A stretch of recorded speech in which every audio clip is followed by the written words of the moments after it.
को तोड़ देगा, उसी के गले में सीता 6 माला डाल देगी। और तू कहती राजकुमार है, क्या वो धनुष तोड़ पाएंगे? अब आइए, स्वयंवर की तैयारी है। राजा जनक ने अपनी शर्त सुनवा दी है। पहले राजा है चित्रकेतु, दूसरे राजा है सुकेतु, तीसरे राजा है बाणासुर। राजा लोग बैठे हुए हैं। अब तो समय प्रारंभ हुआ। एक एक करके राजा लोग जा रहे हैं, लेकिन कोई धनुष को छू नहीं पा रहे। एक एक करके जाते, लेकिन कोई धनुष को छू नहीं पाते हैं। अब तो राजा किस तरह चले, किस तरह गए राजा कि भूप सहस दशा एक बारा,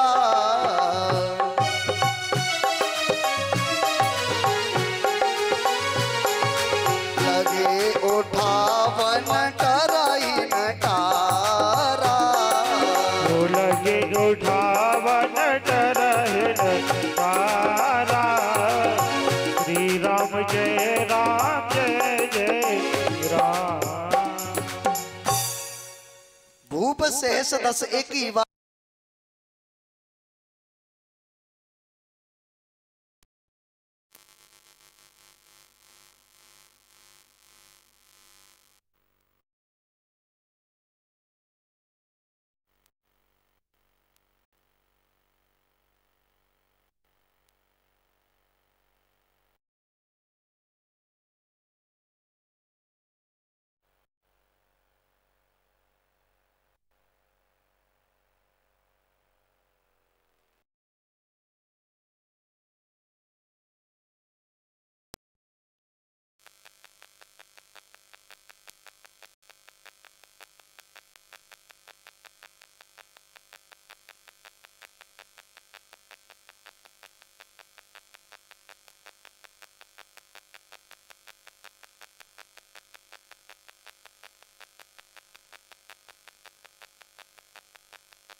श्री राधे राधे। बोली कृष्ण कन्हैया लाल की, गोविंद भगवान की जय जय श्री राधे। भूप सहस दस एक ही बारा, लगे उठावन टरहि नटारा। कितने राजा गए? भूप सहस दस एक ही बारा, 10,000 राजा एक बार में गए। भूप सहस दस, सहस कहते 1000 से। भूप सहस दस एक ही बारा, 10,000 राजा गए। अच्छा एक बात बताइए, क्या 10,000 राजा गए होंगे? 10,000 राजाओं से धनुष टूट भी जाता, फिर सीता जी किसको दी जाती? एक बार राजाओं से पूछा था कि आप 10,000 इकट्ठे होके जा रहे हो, यस धनुष टूट भी गया तो फिर सीता को कौन लेगा? तो 10,000 राजा बोले ये तो हमने पहले ही फैसला कर रखा है। क्या? कि पहले मिलके धनुष को तोड़ेंगे और फिर हम आपस में युद्ध करेंगे, और जो अंत में बचेगा वही सीता को लेके जाएगा। देखिए बुद्धिमान। भूप सहस दस एक ही बारा, लगे उठावन टरहि नटारा। जब किसी से धनुष हिला तक नहीं, अब राजा जनक को कष्ट होने लगा। राजा जनक सोचने लगे कि मुझे तो ऐसा लगता है कि मेरी बेटी की शादी विधाता ने लिखी नहीं है। लेकिन आपको लज्जा नहीं आती, आपको शर्म नहीं आती? अरे यहाँ क्यों बैठे हो, यहाँ से क्यों नहीं चले जाते? जब इतने शब्द कहे तो आए लखनलाल से रहा नहीं गया। लखनलाल कहने लगे महाराज, जहाँ पर रघुवंशी बैठे हो वहां पर ऐसे शब्द नहीं बोलने चाहिए। ध्यान दीजिए, लखनलाल बोले, क्यों बोले लखनलाल? क्योंकि राम धर्मावतार हैं और जब जब धर्म पर उंगली उठे तो युवा को बोलना चाहिए। आज भी समाज में धर्म पर कभी उंगली उठती है तो युवा को आगे आना चाहिए, लेकिन आज के युवा पीछे भाग जाते धर्म के नाम पर। राम जी ने कहा लखन बैठ जाओ, लखन को बिठाया। गुरुजी कहते बेटा राम खड़े हो जाओ और जाकर के जो जनक का कष्ट है उसे दूर कर दो। उठाऊं राम भंजाऊं बाबा चापा, मेटाऊं तात जनक प्रतापा। राजा लोग हंसने लगे, देखो हमसे धनुष नहीं टूटा। ये बैठा था जब अच्छा लग रहा था, लेकिन अपनी हंसी कराने के लिए जा रहा है। ध्यान देना, भगवान की हंसी उड़ाने वाले आज भी कम नहीं है, आज भी कम नहीं है। लेकिन राम जी चले तो राम जी कैसे चले? रामायण में यहां तक लिखा है कि राम जी कैसे चले कि सहजय चले सकल जग स्वामी, मत मंजवर कुंजर गामी। कैसे चले? सहजे चले सकल जग स्वामी। राम जी हाथी की चाल चले, राम जी हाथी की चाल चले। ध्यान देना, राम जी को यहाँ पर हाथी की संज्ञा दी है और राजाओं को कुत्तों की संज्ञा दी है। क्यों? राम जी को हाथी की संज्ञा, राजाओं को कुत्तों की संज्ञा। देखो एक बात बताई, मैं बताऊंगा आपको। आपने हाथी तो देखा ही होगा। जब हम यहाँ की नहीं, दिल्ली की नहीं बात कर रहे, जब हम छोटे छोटे गांवों में कथा करने जाते हैं ना, तो छोटे गांवों में हमने देखा है कि गांव में यदि कोई हाथी आ जाए तो गांव के बुजुर्ग लोग बच्चों को बुलाएंगे और बच्चों से कहेंगे बेटा हाथ जोड़ लो, गणेश जी जा रहे हैं। हाथी के सामने हाथ जोड़ते हैं कि गणेश जी जा रहे हैं। और विडंबना यही है कि जिसके सामने हाथ जोड़े जाते हैं और उसी के पीछे भौंकने वाले पड़े होते हैं। अच्छा, एक बात बताओ, इन हाथियों को कुत्तों का विवाद क्या है? भाई कोई एक समाज के भी नहीं है, कोई बराबर के भी नहीं है, कोई हिस्सा बांट भी नहीं है, फिर आखिर इनका झगड़ा क्या है कि हाथी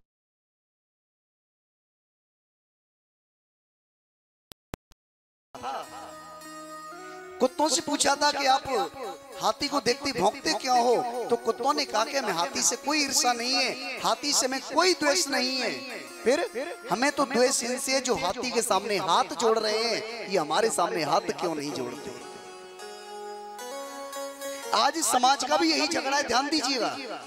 आज समाज का भी यही झगड़ा है कि सम्मान हो तो हमारा और नहीं तो किसी का होना नहीं चाहिए।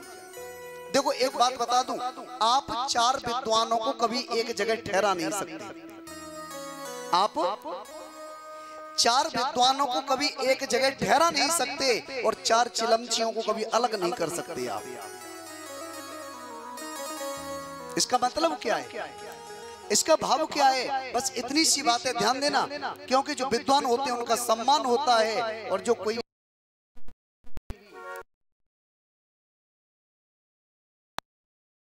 तो आज मनुष्य अपमान सबके साथ भोगना चाहता है और सम्मान अकेले लेना चाहता है। अभी कहीं अपमान की बात हो ना कि आपने ऐसा कर दिया, अरे आप हमसे कह रहे, इनसे नहीं कह रहे, ये भी तो हमारे साथ में, ये भी थे, ये भी थे। अपमान सबके साथ भोगना चाहते हैं और यदि सम्मान की बात आ जाए तो हम थे बस, और कोई नहीं था। आपने एक कथा सुनी होगी, प्रसंग में आपको थोड़ा सा 2 मिनट में बता दूं, ध्यान से सुनना भाई लोग, जरा ध्यान देना। लंका में कौन गया था? लंका में गए थे हनुमान जी। ध्यान से समझना, लंका में गए थे हनुमान जी। जब हनुमान जी पहुंचे तो रावण ने कहा कि इसको मार दो, इसको मार दो।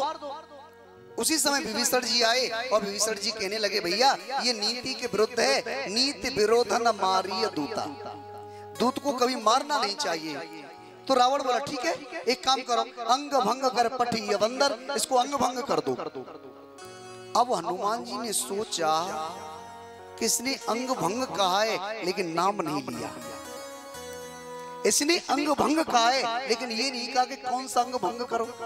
अब इसको इस समय कहीं अपनी बहन की याद आ गई। बहन कौन? रावण की बहन कौन? शूर्पणखा। यदि इसको इस समय अपनी बहन शूर्पणखा की याद आ गई, और शूर्पणखा के क्या कटे थे? नाक कान, तो क्या हम यहाँ से नाक कटा के जाएंगे? हम भगवान के कार्य के लिए आए हैं और यहाँ से नाक कटा के जाएं, ये कहाँ का नियम। तो हनुमान जी ने सोचा कि चेहरा ठीक होना चाहिए, फ्रंट ठीक हो, पीछे कुछ भी हो, पीछे कौन देख रहा है, सामने फ्रंट ठीक होना चाहिए। बस हनुमान जी ने इतना विचार किया। हनुमान जी ने क्या किया, पीछे से अपनी पूंछ ली। हनुमान जी ने क्या किया, पीछे से अपनी पूंछ ली और पूंछ लेके कभी माथे से लगाए, कभी चूमे, कभी माथे से कभी चूमे। रावण ने देखा, अच्छा कपके ममता पूंछ पर, कपके ममता पूंछ पर सवई कहूं समझाए, तेल बोर पट बांध पुण्य पावक देव लगाए। किसमें आग लगाई, बोला करो, पूंछ में। अब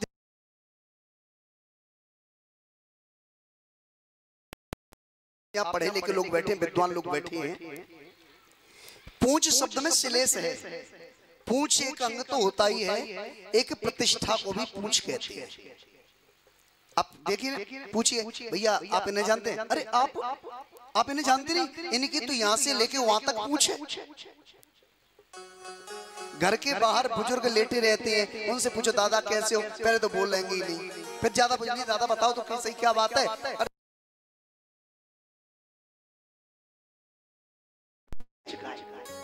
झगड़ा ही पूंछ का है, बस यही तो रावण सोच रहा है।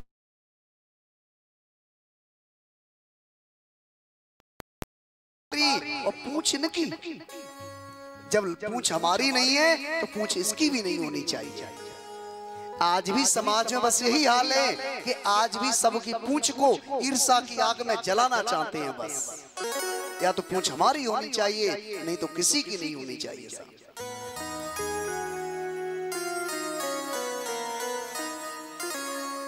राम जी चले सहजे चले सकल जग स्वामी, मत मंजवर कुंजर गामी। हाथी की चाल चले और लेकिन राम जी चले, राजा लोग हंस रहे हैं, जी तोड़े जी तोड़े। मैंने ये पहले भी थोड़ी देर पहले ही बताया, ये बातें कौन करते हैं। जैसे एक गांव में सभी सूरदास रहते थे, ध्यान से समझ ना, एक गांव में सभी सूरदास रहते थे। उस गांव में एक महावत आया हाथी को लेकर के। एक महावत आया तो घंटा बजने की आवाज हुई, सभी सूरदास निकल करके बाहर आ गए। तो लोगों ने पूछा भैया ये क्या है, तो महावत ने कहा कि भैया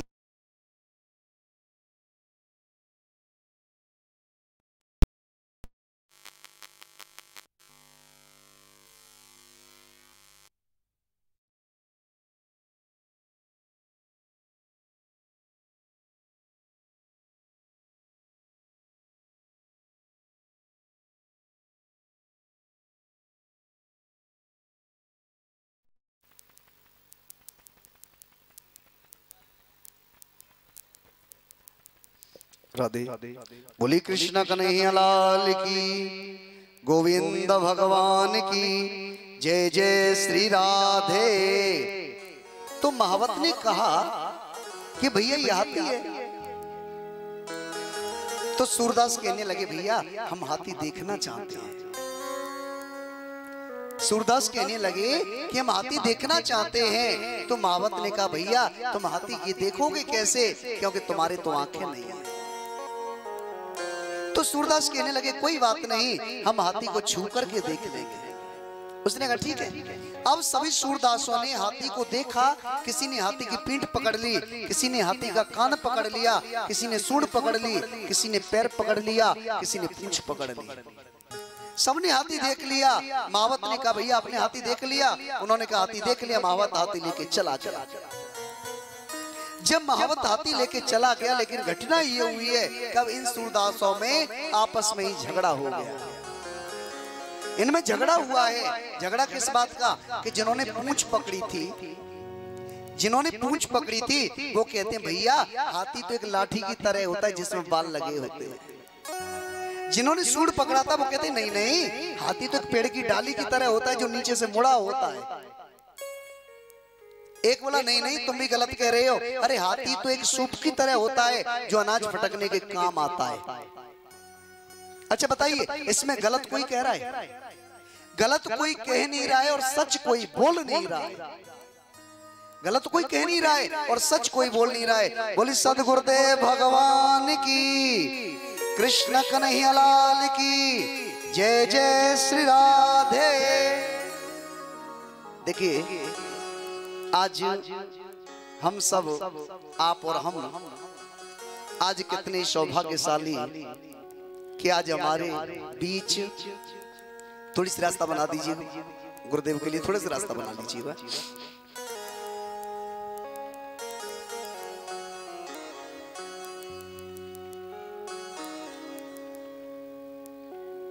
आज देखिए, हमारे बीच प्रातः स्मरणीय, अर्चनीय, वंदनीय सदगुरुदेव भगवान आज हमारे बीच आशीर्वाद देने के लिए आए हुए हैं। एक बार गुरुदेव का जोरदार तालियों से स्वागत करें सभी। आज जो आप ये कथा सुन रहे हैं ना, ध्यान से सुनिए आप जरा।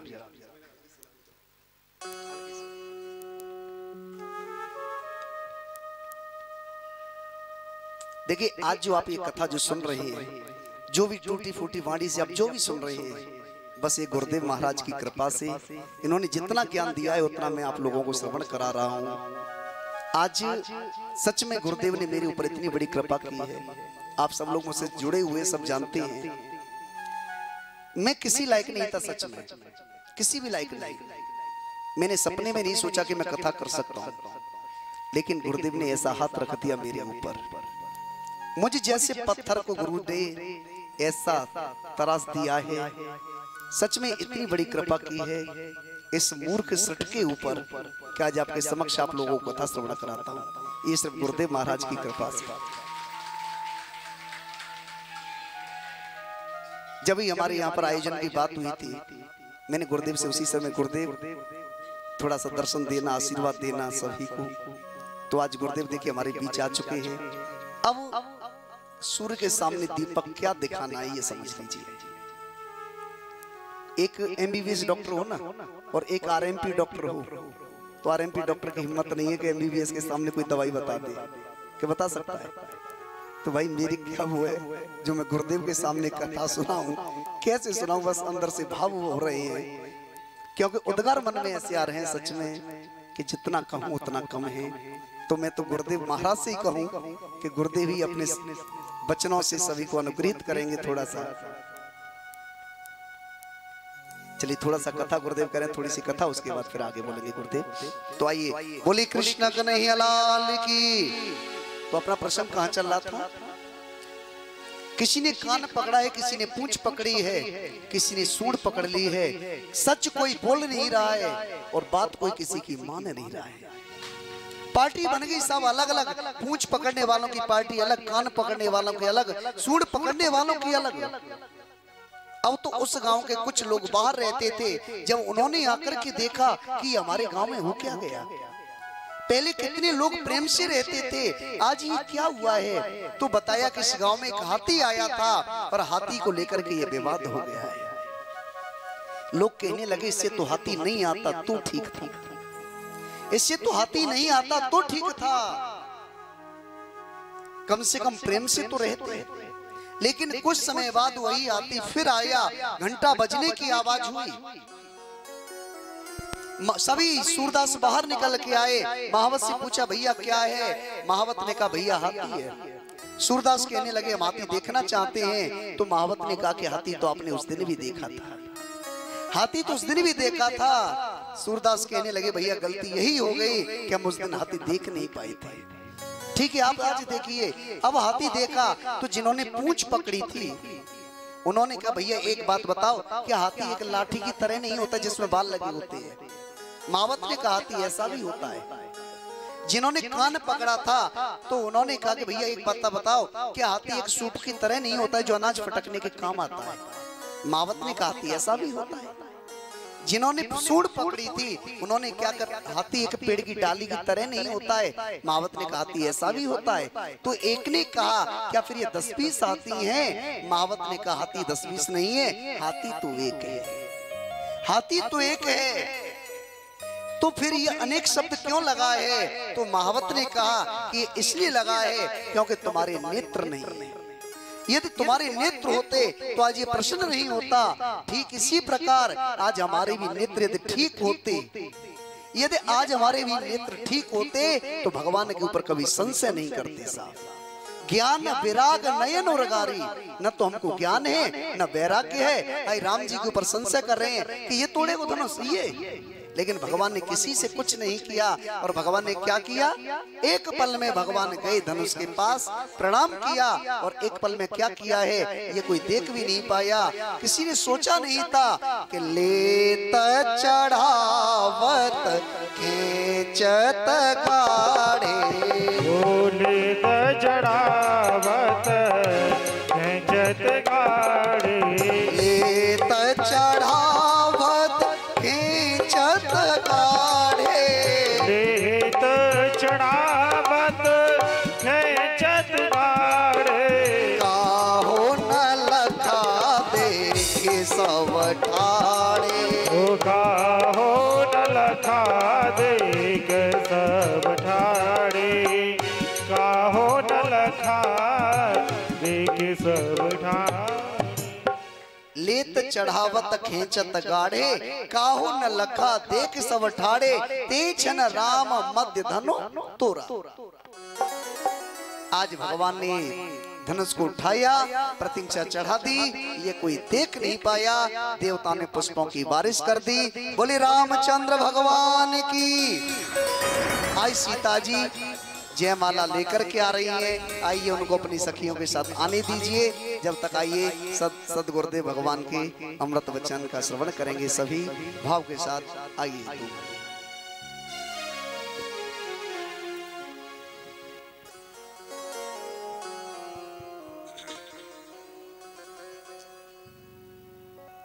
लक्ष्मीनाथ समारंभा नाथयामुन मध्यमा अस्मदाचार्य पर्यन्तां वन्दे गुरु परंपरा। श्रीमद्भागवत भगवान की,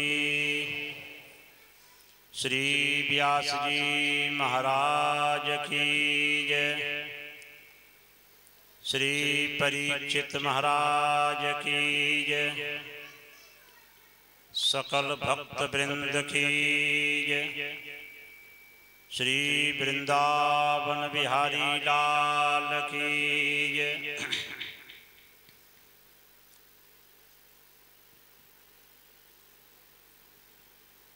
श्रीधाम वृंदावन में बैठकर कथा का श्रवण करना अनेकों जन्मों के पुण्यों का फल है।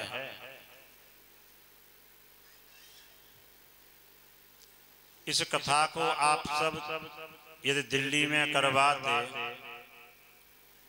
तो आपको 1 गुना ही फल मिलता, किंतु वृंदावन धाम में कथा कर रहे हैं, सुन रहे हैं, इसका अनंत गुना फल है।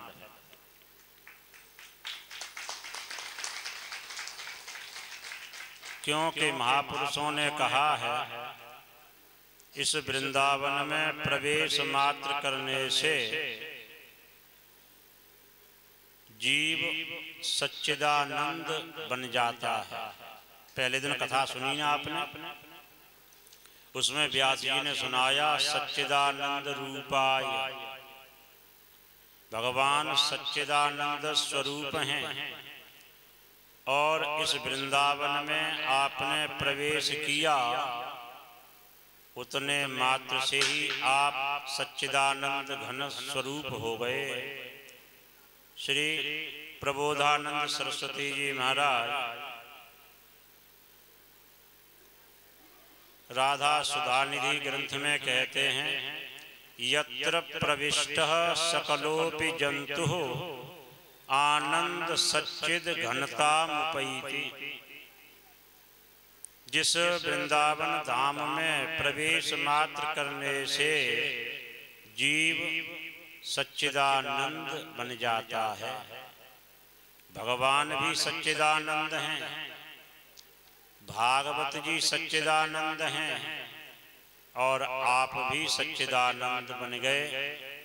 अब आपके जीवन में दुख का लेश नहीं रहा।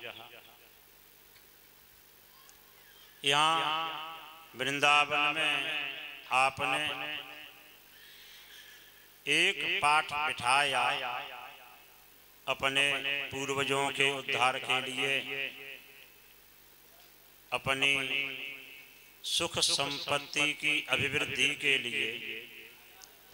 यहाँ वृंदावन में एक पाठ कराने का आपको अनंत पाठों का फल मिल रहा है।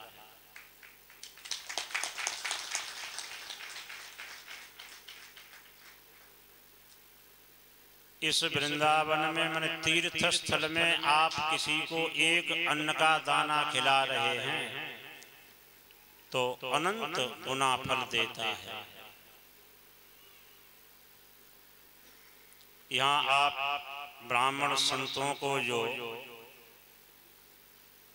दान दे रहे हैं, भोजन करा रहे हैं, ये आप ऐसी फसल बो रहे हैं जिसका अनंत गुना फल मिलता है। पुराणों में वर्णन है, ब्राह्मणस्य मुखम क्षेत्रम निष्कंटक मकरकसम तस्मिन् यदुप्यते बीजम तदा नन्त्याय कल्पते। जो पाठ में यहाँ ब्राह्मण बैठे हैं, संत जनन को भोजन कराते हैं, इनका मुख जो है खेत है। खेत कौन सा बढ़िया होता है जिसमें कांटा कंकड़ी नहीं हो। इन ब्राह्मणों का, संतों का मुख जो है ऐसा खेत है जिसमें कांटा नहीं, कंकड़ी नहीं। इसमें जो बोया गया है वो आपको अनंत गुना फल देगा।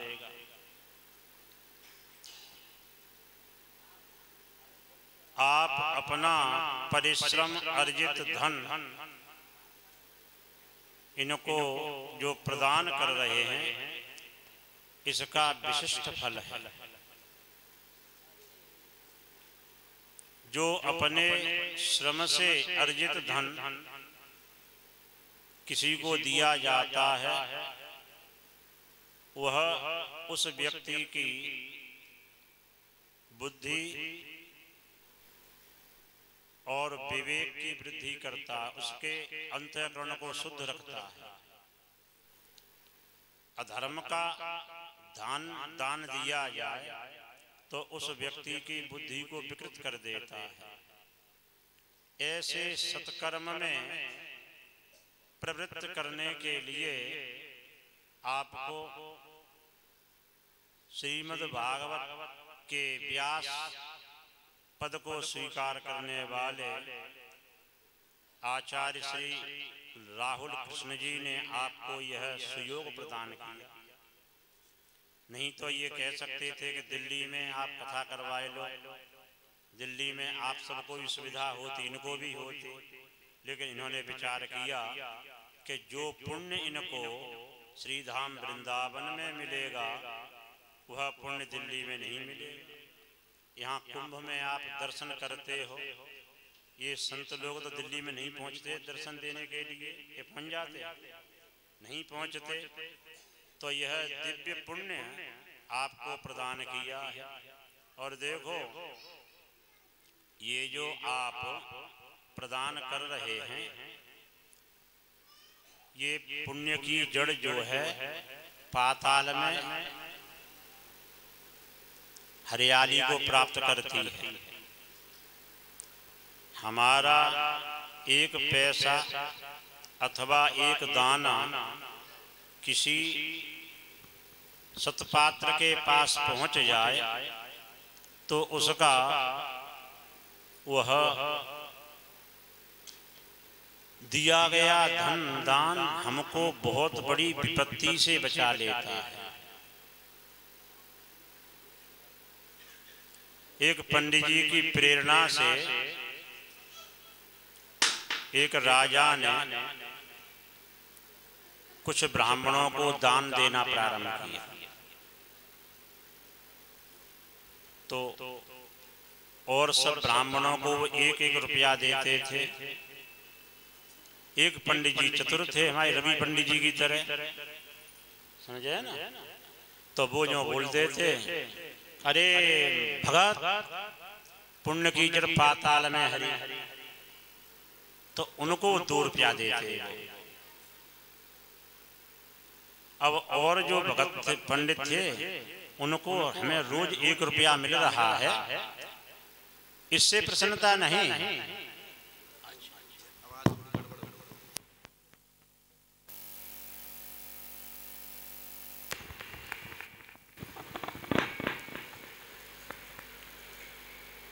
तो उन पंडित जी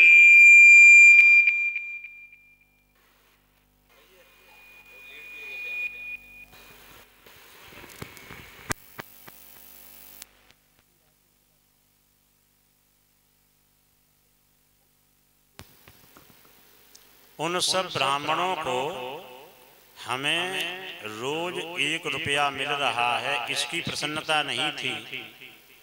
इन पंडित जी को 2 रुपया क्या मिल रहा है। और बस वो पंडित जी रोज यही कह देते, भगत पुण्य की जड़ पाताल में हरी। उन ब्राह्मणों ने मिल करके विचार किया, बोले ऐसे तो हम भी बोल दिया करेंगे, तो हम भी 2 रुपया लें। उन्होंने कहा, अरे भगत जी तुम जो है भेद करते हो, इन पंडित जी को 2 रुपया देते हो, हमको 1 देते हो। पुण्य की जड़ कहाँ पर बढ़ रही है, देखो तो कम से कम। हाँ ये तो ठीक कहा। उन्होंने कहा, महाराज वह पुण्य की जड़ आप मुझे दिखाएंगे क्या? आप रोज दक्षिणा ले रहे, रोज कहते हो कि पुण्य की जड़ पाताल में हरी होती है। अब पंडित जी घर पे आए, अपनी पुत्री से कहा, बेटी आज हम भोजन नहीं करेंगे। क्यों पिताजी, क्या भोजन करके आए हो कहीं? बोले भोजन करके नहीं आए हैं। फिर भूख नहीं लगी है? भूख लगी है। तो क्या बीमार हो? बोले बीमार भी नहीं है। कोई परेशानी, पेट में दर्द है क्या? तो आपकी सोनोग्राफी करवाएं, अल्ट्रासाउंड करवाएं आप। बोले नहीं ये सब मत करवाओ। तो फिर बोले जो हम तुमको 2 रुपया ला के देते हैं, हम भगत से कह देते कि पुण्य की जड़ पाताल में हरी। अब उस भगत ने कहा है कि हमको जड़ दिखाओ। अरे पिताजी इसके लिए क्या है, आप उस भगत से कह दो राजा से कि तुमको जड़ दिखाई जाएगी। देखो हमारे गांव के बाहर एक तालाब है, उसमें अप्सराएं स्नान करने आती हैं। वे अपने कपड़ा उतार के रख देती हैं, विमान वहीं खड़ा रहता है और वे स्नान करके जाती हैं। राजा से कहो कि वो जाकर के उन अप्सराओं का कपड़ा पहनकर उस विमान में बैठ जाए और उनको दिखाई दे जाएगा कि पुण्य की जड़ पाताल में हरी होती है कि नहीं होती। ब्राह्मण देवता ने भोजन किया और दूसरे दिन फिर पहुंचे तो उनका तो संपुट था। जहाँ दक्षिणा मिली से कहते, भगत पुण्य की जड़ पाताल में हरी।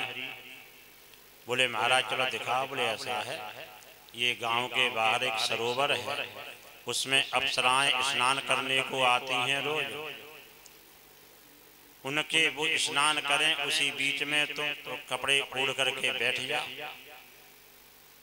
वो बैठ गए तो उस विमानों में बैठ के ऊपर जा रहे थे और दूसरे दिन फिर आ जाना तो वहाँ देखा तो बड़े बढ़िया महल बन रहे हैं, छायादार वृक्ष हैं, बड़ा भारी पीने की व्यवस्था है पानी की, और अनेकों प्रकार के 56 भोग तैयार हो रहे हैं। पंडित जी ने, वो राजा ने पूछा, क्यों ये किसके लिए बन रहे हैं? क्या यहाँ कोई उत्सव हो रहा है? क्या यहाँ पर किसी कथा होने को है इसलिए तैयारी हो रही है? कथा नहीं, मृत्युलोक में एक राजा है अमुक गांव का, वो सभी भक्तों को, ब्राह्मणों को 1 रुपया देता है, एक ब्राह्मण को 2 रुपया देता है। तो उन ब्राह्मण को जो दान करता उसके पुण्य का प्रभाव है कि उसके लिए यहाँ पर बहुत समय तक, 100 वर्षों तक उसके लिए सुंदर भवन, सुंदर भोग, सुंदर व्यवस्थाएं प्राप्त होंगी। अच्छा, उस राजा के लिए, राजा तो वही था, खुद ही था, वहां से लौट के आया और ब्राह्मण के चरणों में प्रणाम किया, महाराज देखे आया, पुण्य की जड़ पाताल में हरी होती है, मैं देखे आया। अब उसकी श्रद्धा बढ़ी और ब्राह्मणों को 2 रुपया देना प्रारंभ किया, उन पंडित जी को 4 रुपया। अब फिर ब्राह्मणों के मन में यही आया, ये तो लो। हमने राजा को प्रेरित किया और राजा की श्रद्धा और बढ़ गई, उनको 2, इनको 4। एक दिन फिर उन्होंने कहा, बोले राजन, पंडित जी को जो तुम 4 रुपया देते हो, बोले हाँ, उनकी कन्या विवाह लायक है, उनकी कन्या सुंदर है, कन्या से तुम विवाह कर लो। अब राजा ने क्या कहा, पंडित जी हाँ, आपकी कन्या विवाह योग्य है? बोले हाँ, विवाह करना चाहते हो? चाहता हूं। तो तुम ऐसा करो, पैसा तो है नहीं तुम्हारे पास विवाह करने को? बोले नहीं, तुम मुझसे विवाह कर दो। अब पंडित जी को बड़ा दुख हुआ, बोले देख लो, मैं ब्राह्मण, एक क्षत्रिय, अब ब्राह्मण की कन्या का क्षत्रिय के साथ में विवाह हो, ये तो बड़ा अनुचित है। आके फिर दुखी हुए, पुत्री ने कहा, पिताजी भोजन कर लो। बोले अब तो भोजन क्या, हमारी तो मरने की इच्छा हो रही है। क्यों? उस राजा ने हमको 4 रुपया क्या देना प्रारंभ किया, आज तो ये कह रहा है कि अपनी पुत्री का विवाह हमसे कर दो। अरे बोले पिताजी आप निश्चिंत रहो, मैं राजा से विवाह करने को तैयार हूँ। बोले क्या कहती है बेटी? बोले हाँ, तुम राजा से कहो कि एक बार फिर दर्शन करके आना। जो अप्सराएं हैं ना उनके साथ में, और राजा को बड़ी प्रसन्नता हुई कि चलो मुझसे विवाह करेगी कन्या ब्राह्मण की। फिर देखने के लिए गए वो, तो जहाँ गए तो उसी में बैठ कर, तो वहाँ क्या था, वो भवन जो बने थे उनको तोड़ा जा रहा था, बिल्डोजर चल रहा है, घन बज रहे हैं। बोले क्यों भाई, इतनी सुंदर ये इमारत बनाई गई थी अरबों रुपए की, और अब तोड़ क्यों रहे हो? बोले सुनो, उस राजा की जब बुद्धि शुद्ध थी, उन ब्राह्मणों को जब भोजन कराता था, दान देता था, उसके पुण्य के प्रभाव से ये सब बन रहे थे। अब राजा की बुद्धि खराब हो गई है।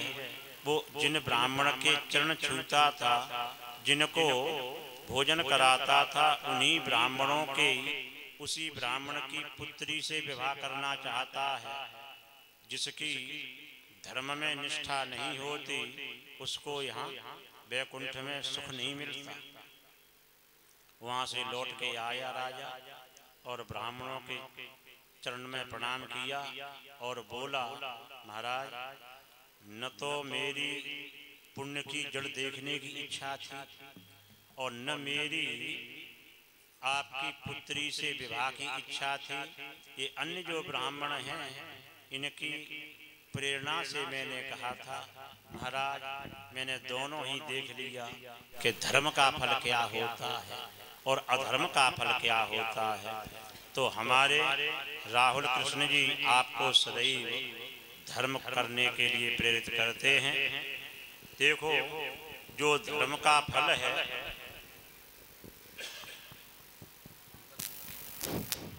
धर्म धर्मेण हन्यते व्याधि, धर्म के द्वारा जितनी भी व्याधियां बीमारियां हैं वे सब नष्ट होती हैं। तीर्थ स्थल में यदि हमने मिलकर के या किसी एक व्यक्ति ने एक भवन बना के दिया, तो आप कथा में सुनोगे 11वें स्कंद के 27वें अध्याय में श्लोक है ये, प्रतिष्ठया सार्वभौमं सद्मना भुवनत्रयम् पूजादिना ब्रह्मलोकं त्रिभिर्मत्साम्यतामियात्। यदि कोई किसी मंदिर में मूर्ति की प्रतिष्ठा कराता है तो उसके प्रभाव से उसको जब जन्म दूसरा ग्रहण करेगा उसमें संपूर्ण पृथ्वी का राजा बन जाता है। सद्मना, यदि वह किसी को भवन बना के देता है, मिलकर के, जैसे मानो वृंदावन में भूमि महंगी है और आपकी इच्छा है कि हम व्यास जी को एक भवन देना चाहते, तो एक व्यक्ति का तो भार होता है और कई लोगों का एक इतने का सहायता हो जाता है। तो सद्मना भुवनत्रयम्, यदि कोई भवन बना के दान करता है तो तीनों भुवनों का उसको राज्य प्राप्त होता है। और पूजा देना, जैसे आपने मंदिर भी बनवाया, उसमें पूजा की व्यवस्था की और उसमें जो रहने वाले उनके भोजन आदि की व्यवस्था भी की है, तो पूजा देना ब्रह्मलोकम, ब्रह्मलोक की प्राप्ति जो ब्रह्मा जी को ऐश्वर्य प्राप्त है, और त्रिभे तीनों की व्यवस्था की है, तो मत साम्यताम या मेरे ही समभाव को प्राप्त हो जाता है। तो हमारे व्यास जी जो भी आपको प्रेरणा देते हैं कि 1 फुट भूमि का दान आप करेंगे तो 1-1 फुट से आप 100 व्यक्ति मिल जाएंगे, तो 100 फुट भूमि का दान कर लेंगे। अपने बालक का जन्मदिन है, अपना विवाह दिवस है, अथवा अपने पितरों की पुण्यतिथि है, तो उस पर जो दिया जाता है वह अक्षय फल देता है। पिता माता की सेवा का फल यही होता है कि हम जीवतो वाक्य करना, जीवित अवस्था में हम पिता माता के वचन का पालन करें। मृता है भूरि भोजना, जिस दिन उन्होंने शरीर त्याग किया उस दिन अपनी सामर्थ्यानुसार ब्राह्मणों को भोजन कराना। और गयायाम पिंड दाना, गया जी में पिंड दान करने से त्रिभे पुत्रस्य पुत्रता, 3 कर्म करने से पुत्र की पुत्रता सिद्ध होती है। तो ये सब जो है आप जो कथा सुन रहे हैं ये तो अक्षय फल है ही। यदि आप मिलकर के और श्री धाम वृंदावन में एक भवन बना लेते हैं तो अगली वर्ष आप कथा करेंगे तो किसी का किराए पर नहीं देना पड़ेगा। सब मिलकर के इस पवित्र यज्ञ भूमि को आप कथा भवन के रूप में परिणत करेंगे। तो ये भागवत की कथा हमको भूलोक से लेकर भगवान से मिलाने वाली है। अभी आप राम कथा में श्रवण कर रहे थे, भगवान ने धनुष तोड़ दिया है ना। श्री गुरुदेव विश्वामित्र जी ने कहा था, उठो राम भंजहो भव चाप, मैटहो तात जनक परिताप। भगवान राम जी से कहा गया कि भवचाप, भव माने संसार, संसार रूपी धनुष जो है ना, लोगों का जन्मना मरना जो व्यापक है चल रहा है, इसको नष्ट कर दो। भगवान श्री राम जी ने वो धनुष तोड़ा, जितने उपस्थित राजा थे उनका अहंकार तोड़ दिया। जानकी जी को देख करके भगवान राम जी ने विचार किया, ये जानकी इतनी सुंदर है और ये राजा लोग बुरी निगाह से देख रहे हैं कहीं नजर नहीं लग जाए, तो तिनका तोड़ देते हैं ना। तो धनुष जो था वह तिनके के समान तोड़ करके और जानकी जी की मानो नजर उतार दी है। तो इस प्रकार से भगवान श्री राम जी का चरित्र जो है परम पवित्र है। श्री सुखदेव जी महाराज ने एक ही श्लोक में पूरी भागवत को पूर्ण कर दिया। गुरुवर्थे त्यक्त राज्यो व्यचरदनुबनम पद्म पदभ्याम प्रियायाः पाणिस्पर्शात् क्षमाभ्याम मृजित पथरुजो यो हरीन्द्रानुजाभ्याम वैरूप्याच्छूर्पणख्याः प्रिय विरहरुषा रोपित भ्रूविजृम्भः त्रस्ताब्धेर्बद्ध सेतुः खलदवदहनः कौशलेन्द्रोऽवतान्नः। जिन्हें भगवान श्री राम जी ने राक्षस रूपी वन में आग लगा करके सबको सुखी बनाया है, वे भगवान श्री राम जी हम सब की रक्षा करें। श्रीमद् भागवत भगवान की जय।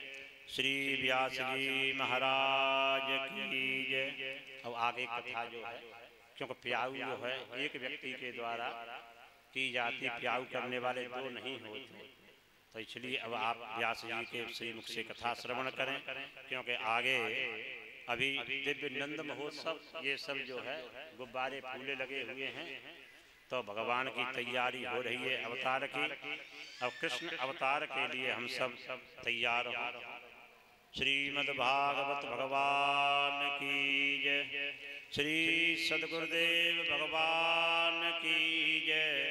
सर्वभक्त मंडली की जय। जय जय श्री राधे श्याम। बोली कृष्ण कन्हैया लाल की, सद्गुरुदेव भगवान की जय। जय श्री राधे। श्री कृष्ण गोविंद हरे मुरारी, हे नाथ नारायण वासुदेवा। कृष्ण गोविंद हरे मुरारी, हे नाथ नारायण वासुदेवा। श्री कृष्ण गोविंद हरे मुरारी, हे नाथ नारायण वासुदेवा। श्री कृष्ण गोविंद हरे मुरारी, हे नाथ नारायण वासुदेवा। हे नाथ नारायण वासुदेवा। हे नाथ नारायण वासुदेवा। हे नाथ नारायण वासुदेवा। हे नाथ नारायण वासुदेवा। हे नाथ नारायण वासुदेवा। हे नाथ नारायण वासुदेवा। श्री कृष्ण गोविंद हरे मुरारी, हे नाथ नारायण वासुदेवा। श्री कृष्ण गोविंद हरे मुरारी, हे नाथ नारायण वासुदेवा। हे नाथ नारायण वासुदेवा। हे नाथ नारायण वासुदेवा। हे नाथ नारायण वासुदेवा। हे नाथ नारायण वासुदेवा। हे नाथ नारायण वासुदेवा। हे नाथ नारायण वासुदेवा। हे नाथ नारायण वासुदेवा। बोली नारायण भगवान की, जय हो। सद्गुरुदेव भगवान की जय हो। जय। जय श्री राधे। आइए देखिए, अभी हमें सद्गुरुदेव महाराज ने अपने वचनों से अनुग्रहित किया, तो आइए अब कथा में सभी प्रवेश करेंगे आगे भाव के साथ। अब देखिए राम कथा को तो यही विराम करें, क्योंकि कृष्ण अवतार भी होना, नंदोत्सव भी मनना है हमारा जी। राम कथा को तो यही विराम करें, अब और क्या आगे। चलिए, क्योंकि अब कृष्ण अवतार भी करना, 5:15 हो चुके हैं, समय को भी देखते हुए आगे चलना है। तो आइए इनको अयोध्या जी पहुंचा देते हैं जल्दी से, शादी करा के फिर उसके बाद आगे प्रवेश करेंगे। आज सीता जी अपनी सखियों के साथ पुष्पमाला लेकर के आई हैं, लेकिन अब यहाँ एक गड़बड़ हो गई, क्योंकि राम जी लंबे हैं, सीता जी छोटी हैं। सखी विनती कर रही है, सखी विनती कर रही है, प्रभु थोड़े झुक जाइए, लेकिन राम जी झुकते नहीं, राम जी झुकते नहीं है। अब लखनलाल ने सोचा कि हमें कुछ करना होगा। लखनलाल बोले, भैया आपने इतने राजाओं के बीचों बड़ी वीरता का कार्य किया है, मुझे आशीर्वाद दे दो। राम जी बोले, तो बेटा आशीर्वाद घर पे ले लियो कि यहीं आशीर्वाद ले, ये ससुराल है बेटा। लखनलाल बोले, नहीं भैया आपने वीरता का कार्य यहाँ पर किया, तो आशीर्वाद भी यहीं पे दीजिए। और इतना कहते ही लखनलाल राम जी के चरणों में गिर गए। राम जी बोले, चला आशीर्वाद है, खड़ा हो जा। लखनलाल बोले, ऐसे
बोली रामचंद्र भगवान की, सदगुरुदेव भगवान की जय। जय श्री राधे। अब तो राम जी बोले, बेटा चल ठीक है आशीर्वाद है, खड़ा हो जा। लखनलाल बोले, ऐसे थोड़ी अपने हाथों से उठाओ। राम जी बोले, बेटा ससुराल है ये। लखनलाल बोले, भैया कुछ भी समझाओ तो उठाना पड़ेगा। अब तो राम जी ने जैसी इधर उधर करके जैसी नजर बचा के जैसे लखन को उठाने के लिए झुके, और इतने में सीता ने जयमाला डाल दी। जैसे सीता जी ने जयमाला डाली, उसके बाद राम जी ने डाली। अब लेकिन यहाँ एक घटना भी हुई है, परशुराम जी आए हैं, लेकिन इस संवाद को नहीं छेड़ेंगे, क्योंकि समय का अभाव होते हुए थोड़ा सा। आज सुंदर पाण ग्रहण संस्कार हुआ। पाण ग्रहण संस्कार होने के बाद आज दोनों तरफ से हास प्रयास हुआ है। उसके बाद आज दशरथ जी कहते हैं, जनक अब हमारी बहुओं की विदा की जाए, अब हमारी बहुओं की विदा की जाए। बस जैसी विदाई का नाम सुना है, अब तो राजा जनक वहीं के वहीं खड़े हो गए, रोने लगे। ये मैंने कल भी निवेदन किया था कि जिस मां ने अपनी लाडली को अपने से दूर किया है, अपनी आंखों से ओझल किया है, वह तो एक मां जान सकती है। जिस पिता ने अपनी बेटी को डोली में बिठाया हो, अपने से दूर किया हो, उन माता पिता से पूछो कि अपनी बेटी को अपने से दूर कैसे कर देते हैं। ये मैंने कल भी निवेदन किया था कि जो बेटी एक हमारे लिए हो जाती है ना, वो बेटे कभी नहीं कर सकते। बेटे यदि प्रेम करते हैं तो एक स्वार्थ भाव से करते हैं, लेकिन बेटियां जो प्रेम करती हैं वो निस्वार्थ भाव से करती हैं। बेटियों का कभी कोई स्वार्थ नहीं होता।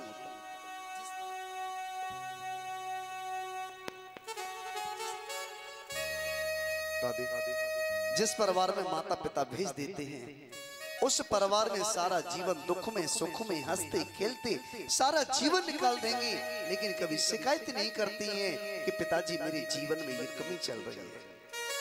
सारा जीवन पराधीनता का जीवन होता है सब बेटियों का। बेटी जैसा त्याग, बेटी जैसा प्रेम, बेटी जैसा सम्मान जीवन कोई दे नहीं सकता साहब। कतविधि सृजी नारी जग माई, पराधीन सपने ओ शोक नाई। सारा जीवन पराधीनता का जीवन। लेकिन क्या बताएं, बेटी तो दो दो कुलों की लाज होती है प्यारे, बेटी दो दो कुलों की लाज होती है। बेटी एक जगह रुलाती है तो एक जगह हंसाती है। आज जैसी विदाई होने लगी, क्योंकि बेटी तो पराया धन होता है साहब। बेटी तो एक दिन जाती है, बेटी किसी के घर रह नहीं सकती।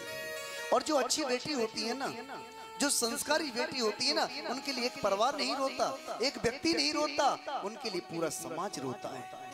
क्योंकि बेटी कभी किसी भेद में नहीं समझती। तुरंत दौड़ करके चाचा के घर जाके काम करना, तुरंत ताऊ के घर में जाना, क्योंकि उन्हें मालूम है कि मुझे किसी से क्या लड़ाई झगड़ा लेना है, क्योंकि मुझे तो एक दिन जाना है सब कुछ छोड़ करके। और जब ऐसी बेटी विदा होती है ना, तो ऐसी बेटी के लिए एक परिवार नहीं रोता, पूरा समाज रोता है। जैसे सीता जी की विदाई हुई, आज रथ में बैठ करके जैसे चले, रथ थोड़ा सा आगे चला, आई राजा दशरथ जी ने रथ को रुकवा लिया। दशरथ जी ने रथ को रुकवाया, रथ को रुकवा करके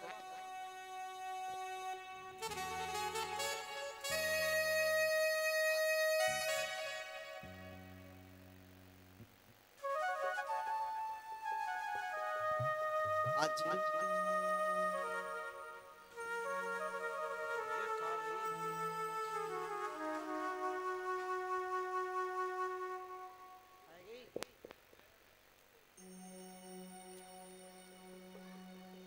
कट जाएगी।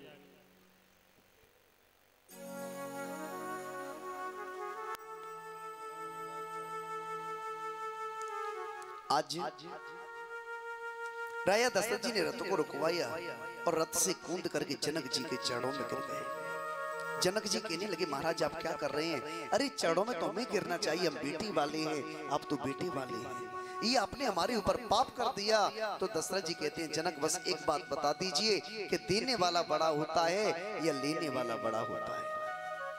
बेटी वाला अपनी बेटी कहने आभूषण मान मर्यादा लोक लाज सब कुछ दे देता है, और बेटे वाले इंटरनेशनल भिखारी बन के पहुंच जाते हैं कि डाल दो हमारी झोली में, और फिर बड़े बनते हैं। अरे कौन से रिश्ते से बड़े बनते हैं आप ये तो बता दीजिए। अरे मांगना है तो मान सम्मान मांगिए, संस्कारी बेटी मांगिए। ये पैसा कौन लाया था, कौन ले जाएगा, किसके लिए मांगते हैं आप? आज जैसी सीता जी अपनी ससुराल में पहुंची, अब तो कौशल्या ने अपने बेटे रथ से उतारा है बहुओं को, लेकिन राजा दशरथ जी ने एक ही बात कही, कौशल्या ये जो हमारे घर में बहुएं आई हैं ना, इनको बहू मत समझना, इनको अपनी बेटी समझना, इनको अपनी बहू मत समझना, इनको क्या समझना, अपनी बेटी समझना, और इनकी रक्षा कैसे करनी है। बधू लरिकनी पर घर आई, राखे हो नयन पलक की नाई। इनकी रक्षा ऐसे कीजिए जैसे आंखों की रक्षा पलक करते हैं। देखिए एक बात कहूं मैं आज थोड़ा सा, आज समाज में पता नहीं क्या हो गया ऐसा, आज परिवार में झगड़े। देखिए इंसान कोई खराब नहीं होता, थोड़ा समझ लेना, कोई इंसान खराब नहीं होता, सिर्फ विचार गलत होते, विचार नहीं मिलते बस। आज परिवार में झगड़े किस बात के? झगड़े इन्हीं बातों के हैं कि सासू माँ तो ये चाहती है कि जो मैं करूं वो होना चाहिए, और बहू चाहती है कि जो मैं कहूं वो होना चाहिए। झगड़े इन्हीं बातों के है ना। जैसे देखो एक सासू मैया थी, एक सासू मैया थी, उस मैया के दरवाजे पर एक भिक्षुक आया, भिक्षा करने वाला। मैया थोड़ी भिक्षा मिलेगी क्या? मैया बोली चल चल चल, कोई भिक्षा नहीं है, चल कोई भिक्षा नहीं है। भिक्षुक चला गया, लेकिन वही भिक्षुक दूसरे दिन फिर आया, मैया थोड़ी भिक्षा मिलेगी क्या? मैया भिक्षा मिलेगी, मैया ने फिर मना कर दिया। भिक्षुक रोजाना आता, मैया रोजाना मना कर देती। लेकिन एक दिन की बात कि मैया पड़ोस में किसी के घर गई थी, मैया पड़ोस में किसी के घर गई थी, घर पर बहू अकेली थी, इतने भिक्षुक आ गया और आकर के बोला बेटी थोड़ी भिक्षा मिलेगी क्या? बहू ने मना कर दिया, बाबा जाओ कोई भिक्षा नहीं है। अब भिक्षुक लौट के जा रहा था और उधर से सासू मैया लौट के आ रही थी। भिक्षुक लौट के जा रहा है, सासू मैया आ रही थी। सासू मैया ने बोला बाबा कहां से आ रहे हो? भिक्षुक बोला मैया भिक्षा लेने गया था। अच्छा मिली? नहीं मिली। किसने मना किया? आपकी बहू ने। अच्छा चलो मेरे साथ चलो। उसकी इतनी हिम्मत जो आपसे मना कर दिया। भिक्षुक ने सोचा कि आई इन दोनों के झगड़े में भिक्षा मिल जाए तब भी ठीक है, इन दोनों के झगड़े में भिक्षा मिल जाए तब भी ठीक है। अब तो दरवाजे पे आई, भिक्षुक दरवाजे पे खड़ा है, आवाज लगाई, बहू हाँ माता जी, तूने इनसे मना करी थी, तूने इनसे मना करी थी। अरे तू होती कौन है मना करने वाली, तूने मना कैसे किया? अरे मना करती तो मैं करती, तेरी हिम्मत कैसे होगी जो तूने मना कर दिया? बहू बोली माता जी रोजाना अब मना करती थी इसलिए मैंने कर दिया। सासू भैया बोली अच्छा तो अब तू मेरी सास हो रही है, जो मैं करूंगी वो तू करेगी, तेरी हिम्मत कैसे होगी जो तूने मना कर दिया? अरे मना करती मैं करती। जब बहू को खूब डांट लिया, खूब डांट लिया, उसके बाद बोली बाबा सुनो अब मैं मना कर रही हूँ, चलो जाओ कोई भिक्षा नहीं है।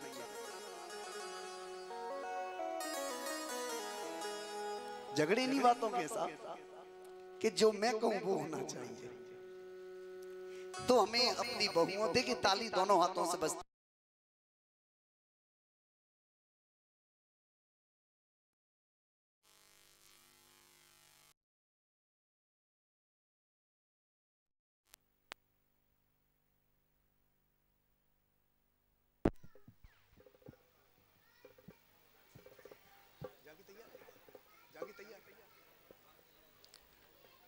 बोली कृष्ण कन्हैया लाल की। तो मेरा कहने का भाव बस इतना सा है, ध्यान देना ताली दोनों हाथों से बजती है, विचार दोनों को बदलने चाहिए। सासू माँ को तो अपनी बहू को बेटी समझना चाहिए और बहू को अपनी सासू माँ को माँ समझना चाहिए। जब माँ और बेटी का संबंध आ जाएगा तो परिवार में कभी झगड़े हो नहीं सकते। लेकिन दोनों आपस में विचार नहीं बदल पा रहे। बस इन कथाओं से हमें कुछ तो बदलना चाहिए। इन कथाओं के सुनने से फायदा क्या है? फायदा तो जब ही हुआ जब हम कुछ अपने जीवन में उतारें, कुछ अपने बदलाव लाएं जीवन में, तो ठीक है। इधर से सुन के इधर निकालती फायदा क्या हुआ? आइए अब राम कथा को यहीं विराम करें। आइए भगवान कृष्ण के चरणों की ओर चलेंगे भाव के साथ। अरे गोविंद जय जय गोपाल जय जय गोविंद गोविंद जय जय गोपाल जय जय गोविंद जय जय गोपाल जय जय राधा रमण हरि गोविंद जय जय ओ राधा रमण हरि गोविंद जय जय राधा रमण हरि गोविंद जय जय ओ राधा रमण हरि गोविंद जय जय गोविंद जय जय गोपाल जय जय गोविंद जय जय गोपाल जय जय ब्रह्मा जी की जय जय विष्णु की जय जय ब्रह्मा जी की गाइए जय सुनिए। जय विष्णु की जय जय ब्रह्मा जी की जय जय विष्णु की जय ओ जय ब्रह्मा जी की जय जय विष्णु की जय जय उमापति भोले बाबा की जय जय उमापति भोले बाबा की जय जय उमापति भोले बाबा की जय जय उमापति भोले बाबा की जय जय गोविंद जय जय गोपाल जय जय गोविंद जय जय गोपाल जय जय गोविंद जय जय गोपाल जय जय गोविंद जय जय गोपाल जय जय राधा रमण हरि गोविंद जय जय ओ राधा रमण हरि गोविंद जय जय राधा रमण हरि गोविंद जय जय राधा रमण हरि गोविंद जय जय गोविंद जय जय गोपाल जय जय गोविंद जय जय गोपाल जय जय गोविंद जय जय गोपाल जय जय गोविंद जय जय गोपाल जय जय गोविंद जय जय गोपाल जय जय। बोले गोविंद भगवान की। आई राजा परीक्षित कहते हैं सुखदेव जी महाराज से, गुरुदेव आप ये बताइए अब ये चंद्रवंश कहां से प्रारंभ हुआ है, ये आप श्रवण कराए। तब श्री सुखदेव जी महाराज कहते हैं, परीक्षित, नारायण के पुत्र है ब्रह्मा, और ब्रह्मा के पुत्र हैं अत्रि, अत्रि के पुत्र हैं चंद्रमा, और चंद्रमा के पुत्र हैं बुध, और बुध के पुत्र हैं पूर्वा। पूर्वा के 6 पुत्र हुए, आयु, सुतायु, सतायु, रय, विजय और जय। इन्हीं में एक परम तेजस्वी पुत्र हुए, उनका नाम हुआ है गाधी। इनकी एक बेटी है, उसका नाम है सत्यवती। इनके पुत्र नहीं है। जब इनकी बेटी शादी की योग्य हो गई तो इन्होंने अपनी बेटी की शादी ऋचिक ऋषि के साथ तय की। अपनी बेटी की शादी कर दी, लेकिन ये ऋचिक ऋषि है ना, ये चरु बनाते हैं, औषधि तैयार करते हैं संतान के लिए। एक दिन गाधी ने अपनी पत्नी से कहा कि मैं तो बेटी और दामाद से कह नहीं सकता, आप बेटी से कहकर के अपने लिए औषधि तैयार करा लो जिससे हमारे भी पुत्र हो जाए। आज माँ ने बेटी से कहा, बेटी ने अपने पति से कहा, और ऋचिक ऋषि ने 2 औषधि तैयार किए, 2 चरु तैयार किए, एक अपनी पत्नी के लिए, एक सासू माँ के लिए। लेकिन ये दोनों चरु आपस में बदल गए थे। ये बदल गए, जो सासू माँ का चरु था वो पत्नी पर आ गया, जो पत्नी का था वो सासू माँ पर आ गया। गाधी पुत्र विश्वामित्र ब्राह्मण होकर के भी क्षत्रिय हो गए साहब। इधर एक राजा है, उनका नाम है राजा रंतिदेव। राजा रंतिदेव अपने राज्य को सुचारू रूप से चलाते हैं, लेकिन एक बार इनके राज्य में 12 वर्ष के लिए सूखा पड़ गई थी। इनके कोष में जो धन रखा था, अन्न रखा था, वह इन्होंने धीरे धीरे अपनी प्रजा में बांटा।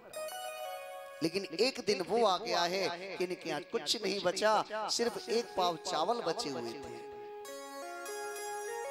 राजा की पत्नी ने कहा कि स्वामी आज भोजन में क्या बना? राजा ने कहा कि कोई बात नहीं, जो 1 पाव चावल रखे उन्हीं को बना दीजिए, उन्हीं को ठाकुर जी का प्रसाद समझ के ग्रहण कर ले। बस राजा थाली में लेकर के बस भोग लगाने ही वाला था, इतने में सामने से एक ब्राह्मण आ गया, एक विप्रत देवता आ गए। उन्होंने कहा, हे राजन, मुझे बहुत ही क्षुधा सता रही है, कुछ खाने की व्यवस्था कर दीजिए। आज राजा ने वही भोजन की थाली उस ब्राह्मण को दे दी, और सोच रहे हैं कोई बात नहीं, आज मुझे भोजन नहीं मिलेगा, कोई बात नहीं, आज मैं जलपान करके रह जाऊंगा। बस जलपान करने ही वाला था, इतने में सामने से एक चांडाल आ गया, और चांडाल कहने लगा, राजा, मैं और मेरा कुत्ता बहुत प्यासा है, कुछ जल की व्यवस्था कर दो। राजा ने जल का पात्र दे दिया। राजा ने जल का पात्र दे दिया, लेकिन राजा रोने लग गया। राजा सोच रहा है, प्रभु मुझे कष्ट दे लीजिए, लेकिन अब मुझसे कष्ट सहन नहीं होता, मेरी प्रजा को कष्ट मत दीजिए। इधर इस पृथ्वी पर अत्याचार हो रहा है, सभी देवता घबरा रहे हैं।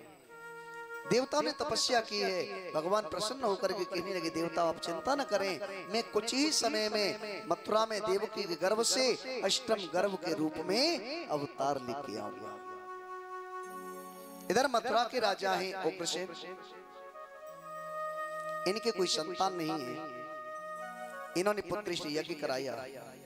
पुत्रेष्टि यज्ञ से इनकी पत्नी गर्भवती हुई।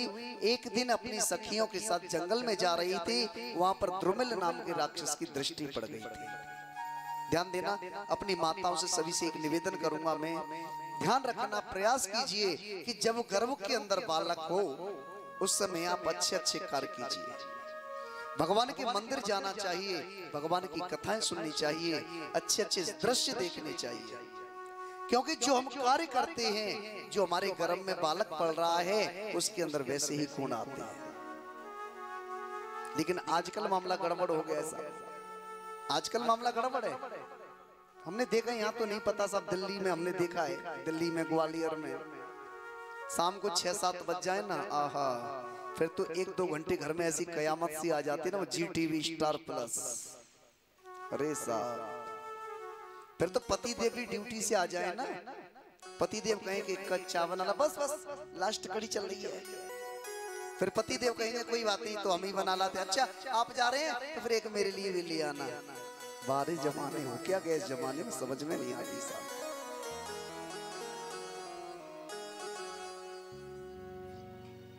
नहीं, पर जो यहाँ माता बहनें आती हैं वो नहीं ऐसा करती हैं।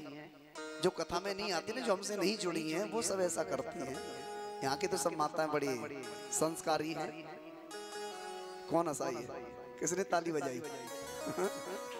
अरे अरे भाई, ताली बजाने की बात तो जब ताली बजाया करो, वैसे ही बजा रहे हैं।